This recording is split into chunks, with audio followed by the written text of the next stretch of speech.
Rachel, le théâtre ou la vie, de Anne-Marie Paul. Donc, c'est un livre qui se passe en 1830. Ouais, à Paris.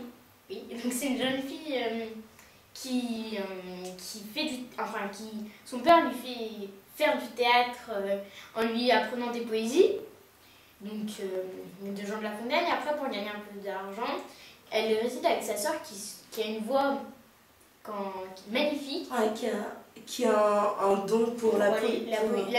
La musique. Et donc elle est sur la place, elle dit, et donc il y a un moment, un monsieur qui est dans le théâtre va les rencontrer, donc va leur enseigner le théâtre par le théâtre. Donc sa sœur va mal tourner. Malheureusement, elle va peut-être rentrer à la Comédie Française. Donc moi, quand j'ai lu ce livre, je suis vraiment rentrée dedans. J'étais en 1840, à certains moments, sur le pavé de Paris. Le décor est assez bien précisé, tout est précis, on n'a pas plus que ce qu'il faut pour s'imaginer l'histoire. On entre dedans dès la première page et tout de suite on a envie de savoir ce qui se passe après. Oui. C'est une histoire très... Oui, et en plus c'est une histoire très émouvante parce que ces deux petites, elles ont beaucoup de chance et on est bien contente pour elles, pour ce qui leur arrive.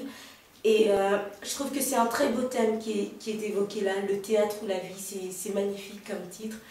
Et le livre est parsemé de belles phrases, de phrases poétiques, oui, qui sont magnifiques. Puis il y a des moments tristes, mais on sent vraiment la tristesse à en pleurer parfois. Ouais. Et donc quand les moments sont joyeux, on en pleure de joie. On en pleure de joie, c'est magnifique.